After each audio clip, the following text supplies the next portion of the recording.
Sir, Himachal Pradesh में लगातार जो है वो बारिश से कहर जो है वो है, और ताज़ा हालात क्या है हिमाचल प्रदेश में। और दूसरा सर, स्कूलों को फिलहाल जो पूरी शिमला वहाँ पे बंद किए गए हैं, और बाकी प्रदेश में क्या है सर, क्या आगे छुट्टियां बढ़ेगी या फिर जिस प्रकार से अभी स्थिति है? देखिए, पिछले कुछ दिनों से पूरे हिमाचल प्रदेश में एक बहुत बड़ी ये जो बरसात की वजह से आपदा आई है।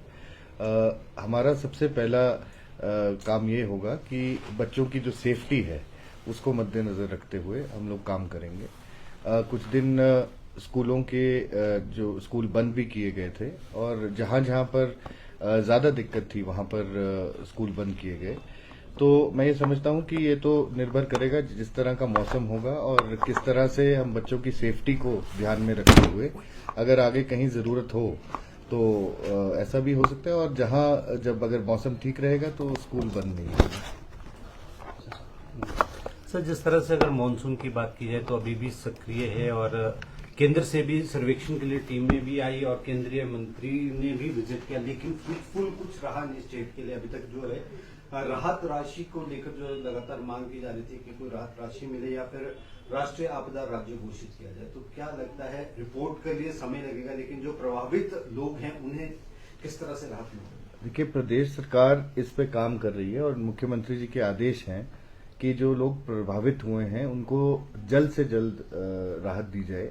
और मैं ये भी कहना चाहूंगा कि सेंट्रल गवर्नमेंट को ये समझना चाहिए कि ये आपदा सिर्फ हिमाचल प्रदेश की नहीं, ये पूरी देश के ऊपर, क्योंकि हिमाचल प्रदेश एक अभिन्न अंग है भारतवर्ष का, और ये भारतवर्ष की एक आपदा है के ऊपर एक आपदा आई है। तो इस पे जल्द से जल्द मदद करनी चाहिए और ज्यादा से ज्यादा राहत के लिए मदद करनी चाहिए। ये नहीं देखना चाहिए कि सरकार कौन सी है कौन सी नहीं है, और जहां पर जो लोग इससे प्रभावित हुए हैं उनको जल्द से जल्द राहत मिले, इसके लिए हम लोग सेंट्रल गवर्नमेंट से भी मैं आह्वान करता हूं। और ये भी आपको बताना चाहता हूं कि प्रदेश सरकार हर संभव मदद उन लोगों की कर रही है। और जिस तरह से सड़कें थी जो कि कई दिन तक बंद रहती अगर कोई और शायद सरकार हुई, इस सरकार के अंदर उनको बहुत जल्दी खोला गया।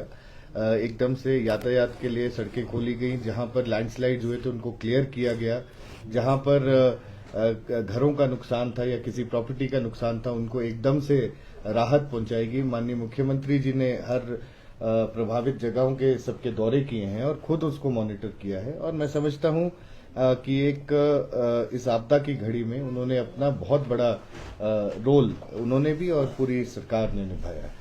बीजेपी ये आरोप लगा रही है कि जो आपदा की राशि बांटी जा रही है उसमें कांग्रेस के जो नेता हैं और उनके परिवार के जो सदस्य हैं वो क्रेडिट ले रहे हैं, फोटो खिंचवा रहे हैं, और जो राशि दी जा रही है मकानों के डैमेज के लिए 1 लाख रुपए वो कम है, 5 लाख होनी चाहिए मिनिमम, इस तरह का भी उनका कहना है। मैं तो भाजपा के जो टिप्पणियां आती हैं इस आपदा की भी घड़ी में अगर वो पॉलिटिकल अफसर ढूंढ रहे हों तो मुझे लगता है कि इससे शर्मनाक बात कोई नहीं हो सकती। और अगर कोई मदद, चाहे वो कोई कांग्रेस जन है, वो कोई किसी की मदद करना चाह रहा है तो उसमें उनको कोई दिक्कत नहीं होनी चाहिए। अगर वो लोग भी फील्ड में आए, वो लोग भी जहां पे प्रभावित लोग हैं उन तक पहुंचे और उनकी सहायता करें, तो मैं समझता हूं कि एक बहुत बड़ा रोल वो अदा करेंगे इस आपदा के विरुद्ध। लेकिन भाजपा का तो एक ही काम है कि उन्होंने विपक्ष की जो भूमिका है उसको इस तरह से निभाना है कि हर चीज में छोटी छोटी नुक्स निकालने की बात करते हैं। और दूसरा मैं ये भी कहना चाहूंगा कि इस चीज से भी भुखलाहट जरूर होती है कि सरकार जब अच्छा काम कर रही है तो भाजपा वालों के पास कुछ कहने को कुछ नहीं रह जाता। तो जब कहने को कुछ ना हो तो ऐसी अनाप शनाप बयानबाजी जरूर आती है। समन्वय की बात भी उन्होंने की है, कहा है कि कांग्रेस में आपसी तालमेल नहीं है, कभी अध्यक्ष जाके बात कर रहे हैं, कभी मंत्री अलग अलग उस पेजेस में जाके बात कर रहे हैं, तो आपस में समन्वय नहीं है, पार्टी कोऑर्डिनेशन की कमी है।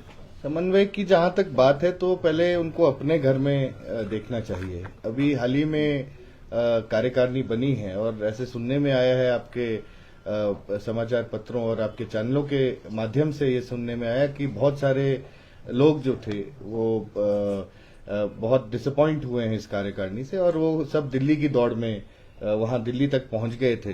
तो हमारे ऊपर उंगली उठाने से पहले, कांग्रेस सरकार के ऊपर उंगली उठाने से पहले अपने गिरेबान में झांके तो ज्यादा अच्छा होगा। सर, CZA ने जो है कांगड़ा में बनखंडी में बड़ा चिड़ियाघर बनाने को जो मंजूरी प्रदान की है, कितना महत्वपूर्ण है, और जिस तरह से पर्यटन नगरी कांगड़ा को बनाया जा रहा है, तो उस दृष्टि से कितना अहम रहेगा ये? देखिए, इस सरकार में सबसे बड़ी बात ये हुई कि कांगड़ा जिले को पर्यटन की दृष्टि से tourism capital of the state घोषित किया गया है। माननीय मुख्यमंत्री जी ने घोषित किया है, और उसी कड़ी में बनखंडी में एक बहुत बड़ा जू बनने जा रहा है। और जो भी काम हो रहे हैं टूरिज्म को लेकर कांगड़ा जिला में, वो एकदम से, चाहे वो आपका एयरपोर्ट का एक्सटेंशन है उसकी बात है, चाहे आपका जू जैसा आपने कहा उसकी बात है, ये बहुत युद्ध स्तर पर इसके ऊपर काम हो रहा है। और ये जो टूरिज्म कैपिटल जब कांगड़ा बनेगा तो पूरे हिमाचल प्रदेश के जो युवा हैं उनको रोजगार यहाँ पर मिलने वाला है। उस दृष्टि से ये बहुत कुछ होगा, और इस पे डायरेक्ट और इनडायरेक्ट रोजगार लोगों को मिलेगा। इसके लिए मैं माननीय मुख्यमंत्री जी का धन्यवाद करता हूँ। सर, IPH को बहुत नुकसान हुआ है आपदा में, जो प्राकृतिक आपदा आई है। कई जगहों पर अभी भी पानी की जो सुचारू व्यवस्था है वो नहीं हो पाई है। शिमला शहर की मैं अगर बात करूं तो तीसरे चौथे दिन पानी आ रहा है। क्या स्थिति है और कब तक सामान्य होंगे हालात IPH? देखिए, शिमला शहर का जो पानी है वो शहरी विकास विभाग के पास है, और हमारे जो दो बड़े पंप हाउसेस हैं, जिसका एक गुम्मा में है और एक गिरी पे है। गिरी में क्योंकि इतनी ज्यादा गाद है, इतनी ज्यादा वहां पर आपकी टर्बिडिटी है कि जिसकी वजह से पंप पानी नहीं कर पा रहे हैं। हर रोज जब एक दिन थोड़ा मौसम साफ होता है तो उस दिन पानी पूरा आने शुरू हो जाता है, लेकिन जैसे ही कहीं पहाड़ों में कहीं पर बादल फटता है या बारिश तेज हो जाती है, ये तो प्राकृतिक एक मैं समझता हूं कि प्रकृति पे डिपेंड करता है ये सब कुछ। और फिर भी हम लोग ये कोशिश कर रहे हैं कि यहाँ पर हम लोगों ने सबसे पहली बात यह है कि गंदा पानी नहीं पिलाना है, और लोगों के घरों तक जो पानी पहुंचना है वो साफ सुथरा पानी पहुंचे, उसके लिए हम लोग काम कर रहे हैं। ये बात ठीक है आपकी कि कई जगह पर दूसरे दिन 2 दिन छोड़कर पानी भी आ रहा है। आज की स्थिति ऐसी है, लेकिन ये प्रकृति के ऊपर बहुत डिपेंडेंट है, क्योंकि जो हमारी गिरी का जो पंप हाउस है उसमें से हम लोग मेरे ख्याल सिर्फ उसको 10% से 20% के बीच में आज चला पा रहे हैं, जहां पर उसका बहुत महत्वपूर्ण रोल होता है। आज गिरी से पानी हम बहुत ज्यादा नहीं ले पा रहे, क्योंकि उसके अंदर गाद का इशू एक आ रहा है, जो कि टर्बिडिटी बहुत हाई है। टर्बिडिटी हाई होगी तो लोगों को मैला मटेला पानी पहुंचेगा, और वो हम लोग नहीं चाहते। हम लोग चाहते हैं कि साफ सुथरा पानी उनको मिले, उसके ऊपर काम भी हो रहा है। और जहां पर आज मान लीजिए आज किसी एक क्षेत्र में पानी आज पहुंचना है, लेकिन वो पानी आज नहीं पहुंच पाया, तो ऑन प्रायोरिटी उसको अगले कल के लिए उसको हम वहां पर पानी पहुंचा रहे हैं। जहां पर जरूरत पड़ रही है वहां पर हम टैंकर्स भी पहुंचा रहे हैं, ताकि लोगों को दिक्कत ना आए।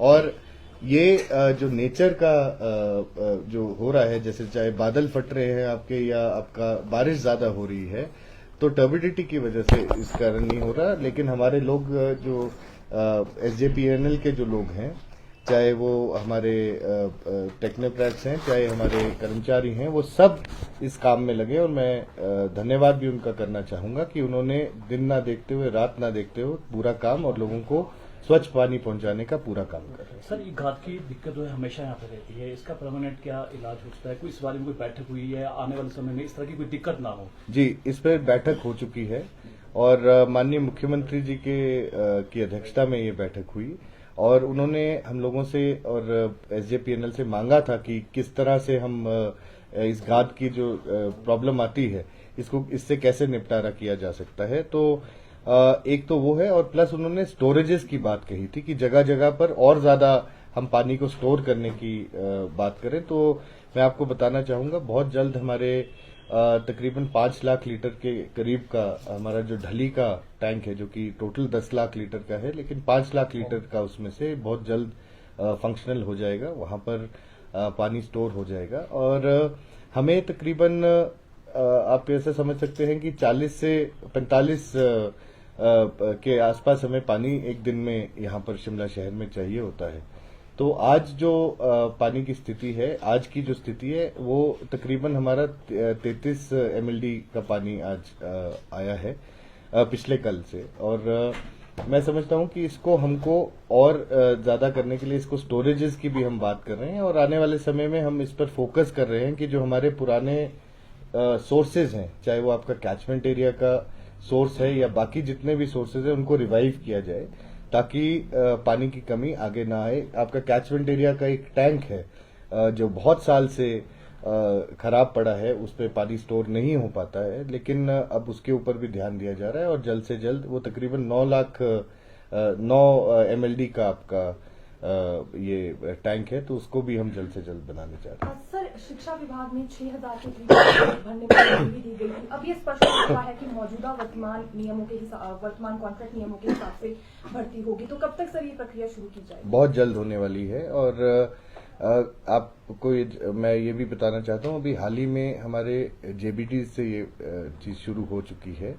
हमने बहुत सारी भर्तियां आपके जो कॉलेज कैडर की है वो हो चुकी हैं। कुछ भर्तियां और भी हैं जो कि आपके सामने आने वाली हैं। बहुत जल्द जो हमने कहा है उसको हम पूरा करके दिखाएंगे। Thank you very much.